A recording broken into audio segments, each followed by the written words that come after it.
Madeira, Lisbon, Manchester, Madrid, Turin, আবারও Manchester. এরপর ঠিকানা সৌদি আরবের রাজধানী রিয়াদ। ক্রিস্টিয়ানো যে শহরেই গিয়েছেন সেখানের ফুটবলের চেহারা পাল্টে দিয়েছেন। পুরো বিশ্বের ফুটবল ফ্যানরা ফলো করেছেন কোথায় কি করছেন CR7। সে সুবাদেই বাংলাদেশেও জন্ম নিয়েছে পর্তুগালের এক নতুন প্রজন্মের ফুটবল ফ্যান গোষ্ঠী। কদিন আগেই ক্লাবের মালিকানা গ্রুপ পাবলিক ইনভেস্টমেন্ট ফান্ড বা PIF এর সঙ্গে তৈরি হয়েছিল দূরত্ব।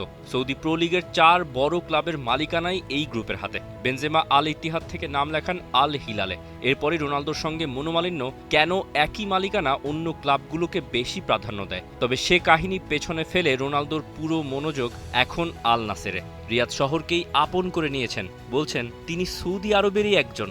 আমি অনেক খুশি, যেটা আমি অনেকবার বলেছি, সৌদি আরবই আমার ঠিকানা। এই দেশ আমার পরিবার, বন্ধুবান্ধব সবাইকে দুহাত প্রসারিত করেই আপন করে নিয়েছে। এখানেই থাকতে চাই।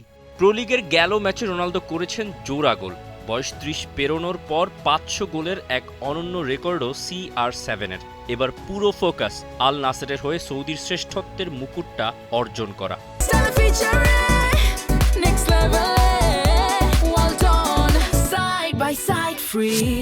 সবচেয়ে গুরুত্বপূর্ণ বিষয় হচ্ছে আমরা লিগ শিরোপার জন্য সর্বোচ্চই চেষ্টা করছি। আল নাসের এখন লিগ টপার। আমাদের কাজটা করতে হবে ঠিকঠাকভাবে, ম্যাচ জিততে হবে, এরপর দেখা যাক মৌসুম শেষে কি হয়। ঘরোয়া লিগের এই মৌসুমে 20 ম্যাচে 20 গোল আছে ক্রিস্টিয়ানোর। বয়স কদিন আগেই ছুঁয়েছে 41। পর্তুগালের হয়ে দুটো নেশনস লিগ আর 2016তে ইউরো জেতা রোনালদো বিশ্বকাপেও দলকে নেতৃত্ব দেবেন। ব্যক্তিগত মাইলফলকের হিসেবে 1000 ক্যারিয়ার গোলের টার্গেটটাও আছে। এই অবিশ্বাস্য মনোবল আর দৃঢ় প্রতিজ্ঞার কারণেই তো লোকে তাকে এত ভালোবাসে। Tausif Hasan, T Sports.